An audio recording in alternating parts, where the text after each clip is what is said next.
ಬೇರೆಯವ್ರನ್ನೆಲ್ಲ ನೋಡಿದಾಗ ನನಗೆ ನಾನು ಸಾಧನೆ ಮಾಡಿದ್ದೀನಿ ಅಂತ ಅನಿಸಲ್ಲ. ಇನ್ನೂ ನಾನು ಕಲಿತಾ ಇರೋಳು. ಅದಕ್ಕೆ ಮ್ಯಾಮ್ ಸಪೋರ್ಟ್ ತುಂಬ ಬೇಕು.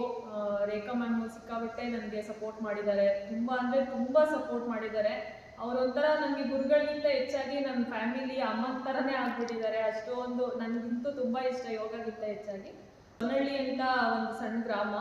ಅಲ್ಲಿ ನಮ್ಮ ಅಪ್ಪನ ಹೆಸರು ಕುಮಾರ ಅಂತ ಹೇಳ್ಬಿಟ್ಟು. ನಾನು ಅರ್ಪಿತಾ ಜೆ.ಕೆ. ಇಲ್ಲಿ ಕೃಷಿ ಇಲಾಖೆಯಲ್ಲಿ ನಾನು ವರ್ಕ್ ಮಾಡ್ತಾ ಇದ್ದೀನಿ ಸರ್. ನಾನು 2020ಲಿ ಯೋಗನ ಮಾಡೋಕ್ಕೆ ಶುರು ಮಾಡಿದ್ದೆ ಸರ್. ಅದು 2020ಲಿ ಏನಾಯಿತು ಅಂದರೆ, ನಾನು ಮುಂಚೆ ಹಾಸ್ಟೆಲಲ್ಲಿದ್ದೆ. ಹಾಸ್ಟೆಲೆಲ್ಲ ಕ್ಲೋಸ್ ಆದಮೇಲೆ ನಾನೇ ರೂಮ್ ಮಾಡ್ಕೊಂಡಿದ್ದೆ. ಆವಾಗ ನನಗೆ ನಿದ್ದೆ ಪ್ರಾಬ್ಲಮ್ ಎಲ್ಲ ಸ್ವಲ್ಪ ಆಗ್ತಾ ಇತ್ತು. ಆ ಟೈಮಲ್ಲಿ ನನಗೆ ನನ್ನ ಫ್ರೆಂಡ್ ಒಬ್ಬರು ಹಿಂಗೆ ಸಜೆಸ್ಟ್ ಮಾಡಿದ್ರು, ಯೋಗ ಮಾಡೋದ್ರಿಂದ ನಿದ್ದೆ ಎಲ್ಲ ಚೆನ್ನಾಗಿ ಬರುತ್ತೆ ಮತ್ತು ಆರೋಗ್ಯನೂ ಚೆನ್ನಾಗಿರುತ್ತೆ ಅಂತ ಹೇಳಿದ್ರು. ನಾನು ಸುಮ್ಮನೆ ನೋಡೋಣ, ಟ್ರೈ ಮಾಡೋಣ ಅಂತ ಹೇಳ್ಬಿಟ್ಟು ಒಂದ್ಸಲಿ ನನಗೆ ವಿಡಿಯೋ ಮಾಡಿ ಕಳಿಸಿದ್ರು ಯಾವ ರೀತಿ ಮಾಡೋದು ಅಂತ. ಅದನ್ನು ನೋಡಿಕೊಂಡು ನಾನು ಮಾಡೋಕ್ಕೆ ಶುರು ಮಾಡಿದ್ದು. ನಾನು ಸೂರ್ಯ ನಮಸ್ಕಾರನೂ ಕೂಡ ಸರಿಯಾಗಿ ಮಾಡ್ತಾ ಇರಲಿಲ್ಲ. ಸುಮ್ಮನೆ ಒಂದು ಅದಿತ್ತಲ್ಲ ಆ ಥರ ಮಾಡ್ತಾ ಇದ್ದೆ ಅಷ್ಟೇ. 12 ಸಲ ಮಾಡ್ತಾ ಇದ್ದೆ ಸೂರ್ಯ ನಮಸ್ಕಾರ, ಮತ್ತು ಪ್ರಾಣಾಯಾಮ 5 ಮಿನಿಟ್ಸ್ ಮಾಡ್ತಾ ಇದ್ದೆ ಸರ್ ಅಷ್ಟೇ. ಮಾಡ್ತಾ ಮಾಡ್ತಾ ಮಾಡ್ತಾ ನನಗೆ ಈ ಇನ್ಸ್ಟಾಗ್ರಾಮಲ್ಲಿ ಯೂಟ್ಯೂಬಲ್ಲೆಲ್ಲ ಫೋಟೋಸ್ ಎಲ್ಲ ನೋಡ್ತಾ ಈ ಥರ ನಾವು ಕಲಿಬೇಕು, ಅಡ್ವಾನ್ಸಾಗಿ ಕಲಿಬೇಕು ಅಂತ ಆಸೆ ಆಯಿತು. ಆಮೇಲೆ ನನಗೆ ರೇಖಾ ಮ್ಯಾಮು ಹಿಂಗೆ ಯೋಗ ಡೇ ದಿನ ಯೋಗ ಅಲ್ಲಿ ಪ್ರೋಗ್ರಾಮಲ್ಲಿ ಮ್ಯಾಮ್ ಸಿಕ್ಕರು. ಮ್ಯಾಮ್ ಸಿಕ್ಕಾಗ ಮ್ಯಾಮ್ ಹತ್ರ ಯಾರ ಹತ್ರನೂ ಬೇರೆ ಹತ್ರ ಅವರು ಫಸ್ಟು ನನಗೆ ಸ್ಮೈಲ್ ಮಾಡಿಕೊಂಡು ನೀವು ಇಂಟರ್ನ್ಯಾಷನಲ್ಗೆ ಹೋಗಬೇಕು ಅಂತ ಹೇಳಿದ್ರು.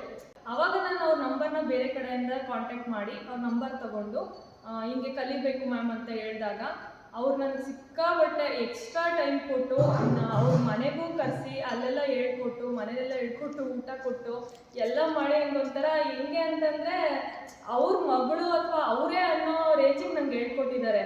ಹಂಗಾಗಿ ನಾನು ಅವ್ರಿಗೆ ತುಂಬ ಅಂದರೆ ತುಂಬ ಕೃತಜ್ಞತೆ ಇದೆ ನನಗೆ ಅವ್ರ ಮೇಲೆ. ನನಗೆ ಋಣಿಯಾಗಿರ್ತೀನಿ ನನ್ನ ಜೀವನ ಪೂರ್ತಿ. ಈ ಒಂದು ಪ್ಲೇಸಿಗೆ ಬರೋಕ್ಕೆ ಅವರೇ ಕಾರಣ. ಈ ರೀತಿ ನಾನು ಬಂದಿದ್ದು ಸರ್ ಯೋಗನ ಕಲ್ತ್ಕೊಂಡು. ಮತ್ತು ನಾನು ಕೆಲವೊಂದು ಸಣ್ಣ ಪುಟ್ಟ ಕಾಂಪಿಟೇಷನ್ನಲ್ಲೆಲ್ಲ ಅಟೆಂಡ್ ಮಾಡಿದ್ದೀನಿ. ಅದಾದಮೇಲೆ ನನಗೆ ಸಾಗರದಲ್ಲಿ ಒಂದು ಕರ್ನಾಟಕ ಅಮೆಚೂರ್ ಯೋಗಾಸನ ಅಂತ ಒಂದು ಸ್ಪರ್ಧೆ ಇತ್ತು. ಅಲ್ಲಿ ಕೂಡ ನನಗೆ ನಾನು ಯಾವ್ಯಾವ ಕಾಂಪಿಟೇಷನ್ ಅಟೆಂಡ್ ಮಾಡಿದ್ದೀನೋ ಎಲ್ಲ ಕಾಂಪಿಟೇಷನಲ್ಲೂ ನನಗೆ ದೇವರು ಹೆಂಗೆ ಸೃಷ್ಟಿ ಮಾಡಿದ್ದಾನೆ ಅಂದರೆ, ನಾನು ಎಲ್ಲ ಕಾಂಪಿಟೇಷನಲ್ಲೂ ಸ್ಟೇಜ್ ಮೇಲೆ ಹೋಗ್ತೀನಿ. ಅದು ಯಾವುದೋ ಪ್ಲೇಸ್ ಆದರೂ ಪರವಾಗಿಲ್ಲ, ಆ ಸ್ಟೇಜ್ ಮೇಲೆ ಹೋಗೋ ಅಂಥ ಒಂದು ಭಾಗ್ಯ ಕೊಟ್ಟಿದ್ದಾನೆ ಇಷ್ಟು ದಿನ. ಮುಂದೆನೂ ಹೀಗೆ ಕೊಡಲಿ ಅಂತ ದೇವರಲ್ಲಿ ಕೇಳ್ಕೊತೀನಿ. ಅಲ್ಲಿ ಸಾಗರದಲ್ಲೂ ನನಗೆ 4th ಪ್ಲೇಸ್ ಆಯಿತು ಸರ್. ಅದಾದಮೇಲೆ ನೆಕ್ಸ್ಟು ಆಚಾರ್ಯ ಯೂತ್ ಕ್ಲಬ್ ಅಂತ ಅಲ್ಲೊಂದು ಕಾಂಪಿಟೇಷನ್ ಅಟೆಂಡ್ ಮಾಡಿದೆ. ಅಲ್ಲಿ 2nd ಪ್ರೈಸ್ ಆಯಿತು. ಮತ್ತು ನನಗೆ WFFಲ್ಲಿ 3rd ಪ್ಲೇಸ್ ಆಗಿ ನನಗೆ ನ್ಯಾಷನಲಿಗೆ ಸೆಲೆಕ್ಟ್ ಆಯಿತು. ಮತ್ತು ನ್ಯಾಷನಲ್ಲು ನನಗೆ 8th ಪ್ಲೇಸ್ ಆಗಿ ಈಗ ಮಲೇಷಿಯಾ ಇಂಟರ್ನ್ಯಾಷನಲಿಗೆ ಸೆಲೆಕ್ಟ್ ಆಗಿದೆ. ಎಲ್ಲರೂ ನನಗೆ ಇಷ್ಟೊಂದು ಪ್ರೋತ್ಸಾಹ ಕೊಡ್ತಾ ಇರೋದು ನೋಡಿದ್ರೆ ನನ್ನ ಜವಾಬ್ದಾರಿ ಜಾಸ್ತಿ ಆಗಿದೆ. ಇಂಟರ್ನ್ಯಾಷನಲ್ ಲೆವೆಲಲ್ಲೂ ನಾನು ಚೆನ್ನಾಗಿ ಅಚೀವ್ ಮಾಡಬೇಕು ಅಂತ ಆಸೆ ಇದೆ. ಮಾಡ್ತೀನಿ ಅಂತ ಅಂದ್ಕೊಂಡಿದ್ದೀನಿ. ನಾನು ಯಾವಾಗಲೂ ಅಷ್ಟೇ ಕಾಂಪಿಟೇಷನ್ಗೆ ಹೋಗ್ಬೇಕಾದ್ರೆ ನಾನು ಗೆಲ್ಲಬೇಕು ಅಂತ ಅಂದ್ಕೊಂಡು ಹೋಗೋದೇ ಇಲ್ಲ. ಜಸ್ಟ್ ಹೋಗಬೇಕು, ಅಲ್ಲಿ ನನ್ನ ಬೇರೆಯವರು ಬೇರೆ ಸ್ಪರ್ಧಿಗಳು ಯಾವ ರೀತಿ ಮಾಡ್ತಾರೆ ಅನ್ನೋದನ್ನು ನೋಡೋಕ್ಕೋಸ್ಕರ ನಾನು ಹೋಗೋದು. ನಾನು ಯಾವತ್ತೂ ನನ್ನ ಪ್ರೈಸ್ ಬರಲಿ ಅಂತ ನಾನು ನಿಜವಾಗ್ಲೂ ಹೋಗಿಲ್ಲ.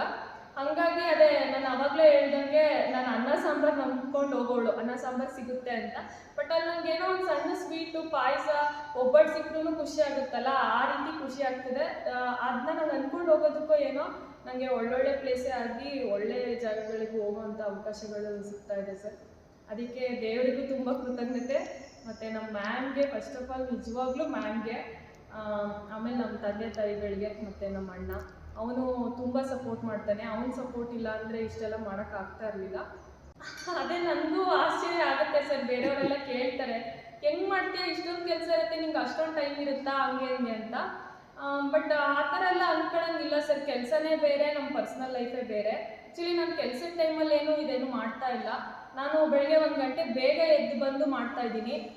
ನನ್ನ ಕೆಲಸದ ಟೈಮ್ ಇರೋದು 10 ಗಂಟೆಯಿಂದ 5:30. ಕೆಲಸದ ಟೈಮಲ್ಲಿ ಕೆಲಸಕ್ಕೂ ಹೋಗ್ತೀನಿ, ಕೆಲಸನೂ ಮಾಡ್ತೀನಿ. ಕೆಲಸದಲ್ಲೂ ಯಾವುದೇ ರೀತಿ ನಾನು ಈ ಥರ ಮಾಡಲ್ಲ, ಆ ಥರ ಎಲ್ಲ ಹೇಳಿಸ್ಕೊಂಡಿಲ್ಲ ಇದುವರೆಗೆ. ನನ್ನ ಟೈಮಲ್ಲೇ ಇದಕ್ಕೆ ಅಂತ ಒಂದಷ್ಟು ಟೈಮ್ನ ಎತ್ತಿಟ್ಟಿದ್ದೀನಿ. ನಾನು ಬೇರೆ ಯಾವುದಕ್ಕೂ ಮೋಸ ಮಾಡ್ತಾ ಇಲ್ಲ. ನನಗೆ ಕೊಡ್ತಾ ಇರೋ ಸಂಬಳಕ್ಕೂ ನಾನು ಮೋಸ ಮಾಡ್ತಾ ಇಲ್ಲ, ಬೇರೆ ಯಾವ ವಿಚಾರಕ್ಕೂ ನಾನು ಮೋಸ ಮಾಡ್ತಾ ಇಲ್ಲ. ನನಗೆ ಅಂತ ಇರುತ್ತಲ್ಲ ಮನೋರಂಜನೆಗೆ ಅಂತ ಟೈಮು, ಆ ಟೈಮಲ್ಲಿ ನಾನು ಇದನ್ನು ಅಭ್ಯಾಸ ಮಾಡ್ತಾ ಇರೋದು ಸರ್. ನಾನು ಕಾಂಪಿಟೇಷನಲ್ಲಿ ಏನೇ ಒಂದು ಪ್ಲೇಸ್ ತೊಗೊಂಡ್ರು ನನಗಿಂತ ಹೆಚ್ಚಾಗಿ ನಾನು ಯಾರ ಮೂಲಕ ಇಲ್ಲಿಗೆ ಬಂದಿದ್ದೀನಿ ಅನ್ನೋದು ನನಗೆ ತುಂಬ ಇಂಪಾರ್ಟೆಂಟ್ ಅಂತ ಅನಿಸುತ್ತೆ.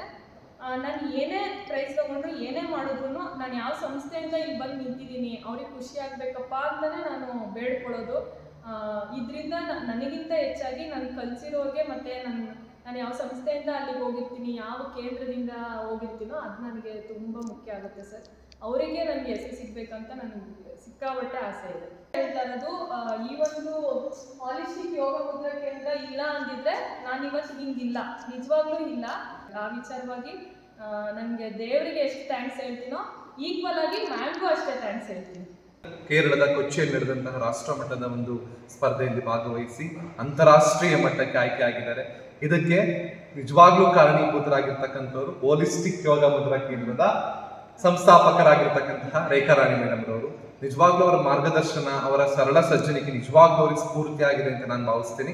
ಇದನ್ನ ಅವ್ರ ಮನಸ್ಸಿನಲ್ಲಿ ಇಟ್ಕೊಂಡು ಇನ್ನೂ ಹೆಚ್ಚಿನ ಮಟ್ಟಕ್ಕೆ, ಬರೀ ಅಂತಾರಾಷ್ಟ್ರೀಯ ಮಟ್ಟಕ್ಕಲ್ಲ ಅಷ್ಟೇ ಅಲ್ಲ, ಅಥವಾ ಯಾವುದೋ ಒಂದು ಕಾರ್ಯಕ್ರಮಕ್ಕೆ ಮಾತ್ರ ಅಲ್ಲ, ಅವರಲ್ಲಿರ್ತಕ್ಕಂತಹ ಯೋಗದ ಒಂದು ಅಧ್ಯಯನ ಏನಿದೆ ಇದು ಜಗತ್ತಿಗೆ ಪಸರಿಸಲಿ ಅಂತ ನಾನು ಆಶಿಸ್ತಾ, ಅವರ ಗುರುಗಳಾದ ರೇಖಾರಾಣಿ ಮೇಡಮ್ ಅವ್ರಿಗೂ ಕೂಡ ನಾನು ತುಂಬ ಹೃದಯದ ಧನ್ಯವಾದಗಳನ್ನ ಹೇಳ್ತಾ, ಸೊ ನಿಮ್ಮ ಯಶಸ್ಸು ಬೆಳಕಾಗಲಿ ಅಂತ ಹೇಳ್ತಾ ಇದ್ದೀನಿ. ಕಂಗ್ರಾಚುಲೇಷನ್ಸ್. ಅದ್ವಿತಾ ನನ್ನ ಮಾನಸಿಕ ಪುತ್ರಿ. ಇವತ್ತು ಇವರು ಜಯ ಸಾಧಿಸಿರೋದು ನನಗೆ ಬಹಳ ಹೆಮ್ಮೆ. ಒಂದು ದ್ರೋಣನ್ಗೆ ಅರ್ಜುನ ಸಿಕ್ಕಿದ ಥರ ಒಂದು ಖುಷಿ ಆಗ್ತಿದೆ. ಅವರಿಗೆ ನನ್ನಿಂದ ಎಷ್ಟು ಸಾಧ್ಯನೋ ಅಷ್ಟು ಸಹಾಯ ಮಾಡ್ತೀನಿ. ಬರೀ ನನ್ನಿಂದಾನೇ ಅಂತಲ್ಲ, ಇನ್ನೂ ಎಲ್ಲರಿಂದ ಅವ್ರಿಗೆ ಏನೇನು ವ್ಯವಸ್ಥೆ ಮಾಡ್ಕೊಡೋಕ್ಕಾಗುತ್ತೋ ಅಷ್ಟನ್ನು ನಾನು ಮಾಡಿಕೊಟ್ಟು, ಯಾಕೆಂದರೆ ಒಬ್ಬರನ್ನ ಬೆಳೆಸೋಕ್ಕಾಗಲ್ಲ, ಎಲ್ಲರ ಸಹಾಯ ಬೇಕಾಗುತ್ತೆ, ಎಲ್ಲ ರೀತಿ ಗೊಬ್ಬರ ಬೇಕಾಗಿರುತ್ತೆ. ಆ ರೀತಿ ಎಲ್ಲರ ಜ್ಞಾನನ ಇವ್ರಿಗೆ ಒದಗಿಸ್ಕೊಡ್ಬೇಕು ಅಂತ ಆಸೆ ಪಡ್ತೀನಿ. ಅವರು ಇನ್ನೂ ಎತ್ತರಕ್ಕೆ ಬೆಳಿಬೇಕು. ಯೋಗದ ಒಲವಿಂದ ಯೋಗನ ಪ್ರೀತಿಸ್ಕೊಂಡು ಹೇಗೆ ಮುಂದುವರಿಬೇಕು ಅಂತ ಹೇಳ್ಕೊಂಡು ಹೋಗ್ಲಿ ಅನ್ನೋದು ನನ್ನ ಆಶಯ. ಇದನ್ನು ಒಂದು ಸ್ಪರ್ಧೆಯಾಗಿ ನೋಡ್ದಲ್ಲೇ ಪ್ರೀತಿಸ್ಕೊಂಡು ಮುಂದಕ್ಕೆ ಹೋಗಬೇಕು ಅನ್ನೋದು ನನ್ನ ಆಸೆ. ಇಲ್ಲಿ ಒಂದು ಸಂಸ್ಥೆನ, ಈ ಥರ ಒಂದು ಕೇಂದ್ರನ ಆರಂಭಿಸೋಕ್ಕೆ ನನಗೆ ಸಹಾಯ ಮಾಡಿದಂಥ ಲೋಹಿತ್ ಸರ್ಗೆ ಇವಾಗ ನಾನು ಕೃತಜ್ಞತೆ ಅರ್ಪಿಸ್ತೀನಿ. ಅವ್ರಿಗೆ ನಾನು ಯಾವ ರೀತಿ ನಾನು ಥ್ಯಾಂಕ್ಸ್ ಹೇಳಬೇಕು ಅವ್ರಿಗೆ ನನಗೆ ಗೊತ್ತಾಗಲ್ಲ. ಯಾಕಂದರೆ ಯಾವುದೇ ಎಕ್ಸ್ಪೆಕ್ಟೇಷನ್ ಇಟ್ಕೊಳ್ದಲ್ಲೇ ಬಯಸ್ದಲ್ಲೇ ನಾನು ಬಂದಿದ್ದಾಗ ನೀವು ಮಾಡಿ ಮೇಡಮ್ ಅಂತ ಇಲ್ಲಿ ನನಗೆ ಕೊಟ್ಟರು. ಅವ್ರು ಕೊಟ್ಟಿದ್ದರಿಂದ, ಅವರು ಅವಕಾಶ ಕೊಟ್ಟಿದ್ದರಿಂದ ಇವತ್ತು ಈ ಗೆಲುವಿನ ಸಂತೋಷ ನಾನು ಅನುಭವಿಸ್ತಿದ್ದೀನಿ. ಅದಕ್ಕೆ ಮತ್ತು ನನ್ನ ಬೆನ್ನೆಲುಬಾಗಿ ಯಾವಾಗಲೂ ನನ್ನ ಬೆನ್ನೆಲುಬು, ನನಗೆ ಸಪೋರ್ಟರ್ ಆಗಿ ಇವರು ಉಲ್ಲಾಸರಿದ್ದಾರೆ. ಅವರಿಗೆ ನಾನು ಯಾವಾಗಲೂ ಅಭಿನಂದನೆ ಸಲ್ಲಿಸ್ತೀನಿ. ದೇವರಿಗೆ ಅವ್ರ ಹತ್ರ ಯಾವಾಗಲೂ ನಾನು ಪ್ರಾರ್ಥಿಸ್ತೀನಿ. ಈ ಮನಸ್ಸು ಅವ್ರಿಗೆ ಸದಾಕಾಲ ಹಂಗೆ ಇರಲಿ, ಅವ್ರ ನೆರಳಲ್ಲಿ ಎಲ್ಲರೂ ಬೆಳೀಲಿ ಅಂತ ನಾನು ಅವ್ರಿಗೆ ಥ್ಯಾಂಕ್ಸ್ ಹೇಳ್ತೀನಿ. ಮತ್ತು ಈ ಸಂಸ್ಥೆನ ಕೊಟ್ಟಿದ್ದಾರೆ, ಇಲ್ಲಿ ತುಂಬ ಜನ ಬರ್ತಿದ್ದಾರೆ. ಅವ್ರಿಗೆಲ್ಲರಿಗೂ ನಾನು ಹೇಳೋದು ಒಂದೇ, ಸ್ಪರ್ಧೆ ಆಗಿದ್ದನ್ನು ನೋಡಬೇಡಿ, ಆರೋಗ್ಯವಾಗಿ ನೋಡಿ. ನಮ್ಮ ಉಸಿರು ಹೆಂಗೆ ನಾವು ಕೊನೆಯ ತನಕ ಉಸಿರಾಡ್ತೀವೋ ಅದೇ ಥರ ಯೋಗನ ಉಸಿರಾಡಿ ಅಂತ ನಾನು ಈ ಸಮಯದಲ್ಲಿ ಹೇಳೋಕ್ಕೆ ಇಷ್ಟಪಡ್ತೀನಿ. ಮಲೇಷ್ಯಾಗೆ ಹೋಗ್ತಾ ಇರೋ ಮಗಳು ಗೆದ್ದು ಬರಲಿ, ಅಲ್ಲಿ ಹೊಸ್ದಾಗಿ ಏನಾದರೂ ಕಲ್ತ್ಕೊಂಡ್ಬರಲಿ, ನಮ್ಮ ದೇಶಕ್ಕೆ ಕೊಡುಗೆಯಾಗಿ ಕಲ್ತ್ಕೊಂಡು ಬರಲಿ ಅಂತ ನಾನು ಆಶೀರ್ವಾದ ಮಾಡ್ತೀನಿ, ಆಶಿಸ್ತೀನಿ. ಒಂದೊಂದು ಸ್ಪರ್ಧೆನಲ್ಲೂ ಕಲಿಯೋದು ತುಂಬ ಇರುತ್ತೆ. ಅಲ್ಲಿ ನಾವು ಪ್ರೈಸ್ ತಗೋತೀವೋ, ಸೋಲ್ತೀವೋ, ಗೆಲ್ತೀವೋ ಅದಲ್ಲ, ಒಂದು ಪಾಠ ಕಲ್ತಿರ್ತೀರಿ. ಆ ಪಾಠನ ಕಲ್ತ್ಕೊಂಡು ಬನ್ನಿ. ಅಲ್ಲಿ ಏನು ತಪ್ಪಾಗಿರುತ್ತೆ, ಗೆದ್ದಾಗ ನಾವು ಏನು ತಪ್ಪು ಮಾಡಿರ್ತೀವಿ ಅಂತ ಗೊತ್ತಾಗಲ್ಲ. ಸೋತಾಗ ತುಂಬ ಪಾಠ ಕಲ್ತಿರ್ತೀವಿ. ಆ ಪಾಠಗಳನ್ನ ನಿಮ್ಮ ಜೀವನದಲ್ಲಿ ಅಳವಡಿಸ್ಕೊಳ್ಳಿ ಅಂತ ನಾನು ಇವ್ರಿಗೆ